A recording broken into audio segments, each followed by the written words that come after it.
समस्त को नमस्कार। ये आप समस्ते जानवे जे ए फेस्टिवल जो धौली कलिंगा कहूँ कहीं से दीटा सेक्शन अच्छी गोटे क्लासिकल उपरे आ गोटे मार्शल उपरे एटा this is the unique feature of this festival आउ कोठी आपनो सेमतिया फेस्टिवल पाइबेनी कोठी माने आमे माने क्लासिकल परे मार्शल आर्ट देखा जाउछ सो ए वर्ष सेमतिया छालिबो वी हैव माने तीनटा ट्रूप अछंती प्रत्येक दिन आफ्टर द क्लासिकल आपनो देखि परिबे गोटे मार्शल आर्ट प्रोग्राम आम से जिते बेले मार्शल आर्ट आम कहूँ मार्शल डांस माने मार्शल आर्ट बेस ऊपर डांस कोरियोग्राफी आम प्रेजेंट करने को चाहूँ ए वर्ष फर्स्ट डे 7 तारीख गोटे पार्टी अच्छी जे पुरी रे अच्छी से माने ज्ञानरंजन पटनायक ज्ञानरंजन फेथ फाइटर्स से मालाकांबा विषय मालाकांबा माने it is traditional art from Odisha और सो महाराष्ट्र रे अच्छी किंतु आम ओडिशा रे तो गर्व ये मालाकांबा सी गोटे शिव गणेश विषय गोटे टॉपिक नेग्री से आक्रोबाटिक विषय मालाकांबा आक्रोबाटिक रिंग फायर ये सब तो विषय से माने गोटे प्रोडक्शन करते आमर स्पेसिफिक माने यहाँ गोटे नुआ कंपोज ये गौरी कलिंगा यहाँ हम 7 तारीख 8 तारीख अच्छी गोटे इंटरनेशनल फेमस आत्ताकलारी ग्रुप बेंगलुरु ये आत्ताकलारी माने इट इज वेरी फेमस माने बहुत कोलाबोरेशन से करूचंती विथ द फॉरेन ग्रुप से माने कंटेम्पररी बेस किंतु कंटेम्पररी से माने तांकरी बेसिक अच्छी आत्ताकला माने kalaripayattu is the basic martial art from Kerala से माने ये आत्ताकलारी कलारीपय्यातु यूज करी से कंटेम्पररी प्रोडक्शन कंटेम्पररी ट्रेनिंग से माने दौरान आउ से गोटे स्पेशल प्रोडक्शन से प्रेजेंट करेंगे जो माने से प्रेजेंट करतेला सेरेंडिपिटी फेस्टिवल गोवा रे ये वर्ष एथर आमर गोटे भाग्य है जे प्रोडक्शन एत फेमस ग्रुप आसबे ये ओडिशा एत यूनिक प्रेजेंटेशन करेंगे आटा तो निश्चय आप समस्ते आसबे this is the highlight of the 3 days festival from Attakalari from Bangalore. This is on the 8th and on the 9th आमर निजे छौ आम सब बेले ट्राए करूँ प्रेजेंट करने कहीं यहाँ मार्शल आर्ट बेस आम तो गोटे डांस अच्छी it is Odisha base and Odisha गांड सो इधर मयूर आर्ट सेंटर भुवनेश्वर सी तो प्रेजेंट करेंगे गोटे प्रोडक्शन ऑन शंभुनी शंभु गोटे देवी आ शंभुनी शंभु से माने फाइटिंग गोटे टॉपिक थी से 6 मीडियम से प्रेजेंट कर सो ये 3टा प्रोडक्शन अच्छी in the Kalinga section for this year Gauri Kalinga festival classical segment रे आपण मानकु जणेवा को चाहूची एबे निकटरे आमे प्रवासी भारतीय जो उत्सव होता से आमे 350 कलाकार नहीं कि तार ओपनिंग सेरेमनी होता किंतु जेहेतु सेठी रेस्ट्रिक्टेड ऑडियंस थिले बिकॉज प्रवासी भारतीय माने जो माने रजिस्ट्रेशन करथिले तेणु आमे भाविथिलु जे सर्वसाधारण पाई देखिबा पाई सेटा परिवेषण हो एथर कलिंग धौली महोत्सव रे सी एक मुख्य आकर्षण रहिबो सेथिरे 3000 वर्षर इतिहास को ओडिशार इतिहास को आमे बखाणीबा सेथिरे ओडिसी नृत्य ठू आरंभ करी लोककला ठू आरंभ करी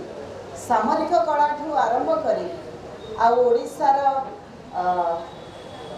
जो आमे कहिबा जे ओडिशा केमिति डाकुची प्रवासी भारतीय को और प्रवासी ओडिया को आसंतु ओडिशा को देखंतु ओडिशा को नहीं विश्व मानचित्र रे पहुँचाई सेटा गोटे रही प्रथम दिन रही गुरु ज्योत्स्ना राणी साहूंकर ओडिसी दलगत ओडिसी तापर रहिबा पवित्रा भट्ट एंड ग्रुप बॉम्बे रु से माने परिवेषण करिवे भरतनाट्यम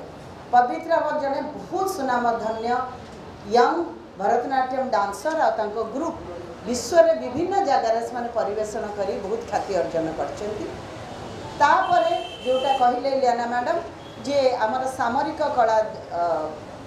विभाग रे श्रेणी रे आमे मालखम करूचु। मालखम सामरिक कला रे जो माने निजकू नियोग करती निजुक्ति करती से बॉडी कसरत करिया को पड़े। मालखम होची गोटे तादर प्रक्रिया। द्वितीय दिन रे 6टा अनुष्ठान ओडिशा डांस एकेडमी, नृत्य नैवेद्य, संप्रदा, सुर मंदिर, नीलकंठेश्वर गोटीपुओ गुरुकुल, मोक्ष एंड कर्णकोपिया क्रिएशन 7टा अनुष्ठान मिसिकी गाथा ओडिशा कथा ओडिशा परिवेषण करेंगे। 150 जन कलाकार से एरियल एक्ट भी रखीचु जे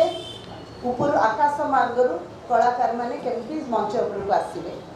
सेटा जोटा आमे कहूथिलु प्रवासी भारतीय बेले हमर करा जायतिला सेटा आमे आउथरे परिवेषण करूचु सर्वसाधारण ओडिसा र जनतांक पई। तापरे मैडम कहले अट्टाकलारी जयचंद्रन पालाजी एंड ग्रुप अट्टाकलारी ग्रुप से माने वर्ल्ड फेमस से माने गोटे जर्मन अनुष्ठान संगे कोलाबोरेट करिकी से माने आमर मार्शल आर्ट को नेकी विश्व बहुत भल भल जगह पहुँचे। तेणु आपन को समस्त को रहिला अनुरोध निश्चय देखिए सेटा। तृतीय दिन रही कृष्ण शरण एटा भी गोटे अनन्य संयोग से Odissi Odisha dance academy, Khanak institute of performing art Kathak, Pavitra world visual institute Bharatanatyam from Bombay, international academy of Mohiniyattam from Delhi 4टा फॉर्म एकाठी होगी कृष्णंकर जन्म ठू कृष्णंकर अंत पर्यंत से स्टोरी को से बखाणिबे। 4टा क्लासिकल फॉर्म एकाठी गोटे प्रोडक्शन करिया मध्य गोटे नियारा अनुभूति। तेणु आपण समस्त को आमे अंतररू निमंत्रण करुचु आसिबे आम सांगरे ठिया हेबे सी हम आमर गर्व और गौरव बरिया। नमस्कार, जय जगन्नाथ। आज जो होली कलिंग महोत्सव आयोजन होगा जाऊँगी 3 दिनिया आम शांति स्तूप होली पाददेश इतर प्रेस मीट रे उपस्थित थिबा आम ओडिशा पई अजस्र गौरव सांगि पद्म विजेता श्रीमती अरुणा महांती महोदया सेहीपरि आउ जड़े आम सांगे रही इलियाना तेरिस्ट महोदया सी आम पद्म विजेता एवं उपस्थित थिबा विभिन्न गणमाध्यम भाई और भौणी ये जो 3 दिनिया कार्यक्रम होगाकू अच्छी Aruna madam Odisha dance academy पक्षर सबकि प्राय व्यवस्था करा जाए एवं राज्य सरकार तरफ जहाँ किसी सहयोग आवश्यकता थाए सी जाकि आम सांगे आलोचना करी सरकार से सब देती सहयोग। तेणु यही 3 दिनिया कार्यक्रम बहुल प्रचार प्रसार निमंते आपण मानकर भूमिका गुरुत्वपूर्ण। तेणु आपण मानकु ओडिशा सरकार को राज्य संस्कृति विभाग बा ओडिया भाषा साहित्य संस्कृति विभाग पक्षर विनम्र अनुरोध जे आपण माने यही कार्यक्रम बहुल प्रचार प्रसार दिगरे पदक्षेप नेबे बोली मोर आशा और विश्वास। नमस्कार, जय जगन्नाथ। आपणकर जो सजेशन रहा भल सजेशन किंतु मंदिर भितर नृत्य government of India notch act रे सेटा बंद हो भारत वर्षर कौन सी मंदिर भितर आउ देवदासी प्रथा ना सेटा आम कर पारानी किंतु आप कहले मंदिर बाहर गोटे कौटी गोटे मंच कले जमी पतित पवन को लोक देखुं सेमती गोटे जब मंच रहा सेठी जदि ओडिसी नृत्य माहारी नृत्य गोटीपुओ नृत्य परिवेषण हम ताले सेटा भगवान को समर्पित होगी हबार जदि संभावना सृष्टि हो पार आम सरकार को निश्चय से भितर अनुरोध कर। एबे आम खाइबा को जीवा समस्ते प्लीज सेमती नहीं समस्ते आम गेटा बंद कर दे खाइले आम जावा।